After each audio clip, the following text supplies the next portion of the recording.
Vidya asked a question. She said, Father, isn't thinking due to inadvertence only even?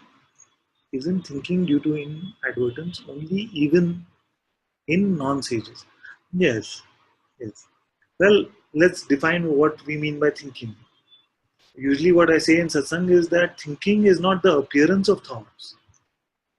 You see, because this appearance of thoughts is coming, whether sage, non-sage, doesn't really matter.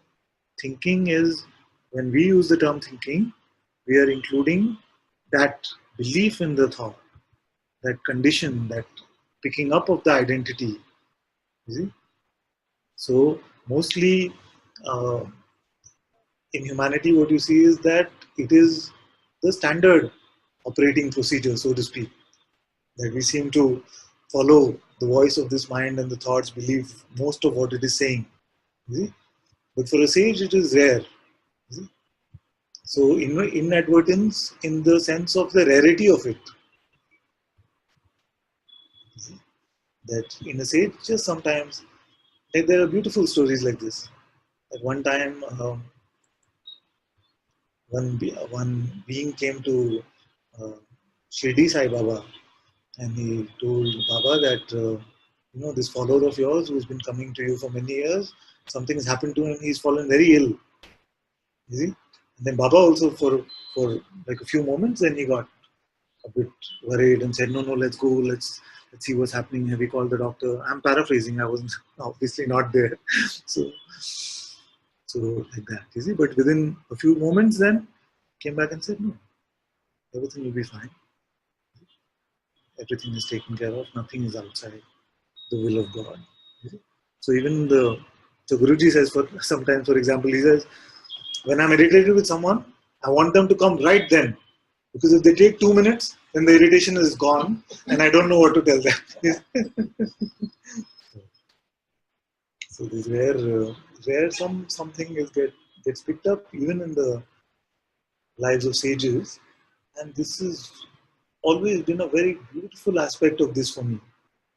Because, if there was an exhibit, and I don't actually like it when books and stories convey this very like 100% somebody was there who was just 100% something. You see? Because in reading all this, in hearing all this, the freedom which was so obvious became more and more unapproachable here. You see? So for a long time, the seeking continued because the benchmark was this 100% idea that you must come to this. And when you start to hear stories like this, when you notice that, but is this 100% true for anyone? That's why they've done a great service to all of us by putting that moments in the lives of all the great ones. You see, that's why the part of Ramayana which is very enjoyable for me is that Ram also cried from grief when Sita was taken away. He also considered himself to be a husband, you see, for a few moments. Jesus also had a tantrum with God where he said, Father, oh Father, have you forsaken me on the cross? Because in the face of so much phenomenal stimulus, especially of pain, it is very natural for a moment or two to buy into the idea that you're a limited object or you're a... So the benchmark is not that 100%.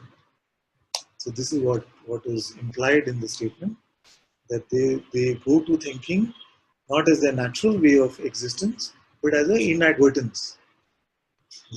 Whereas for most of humanity, they seem to go to their thinking as their natural way of existence.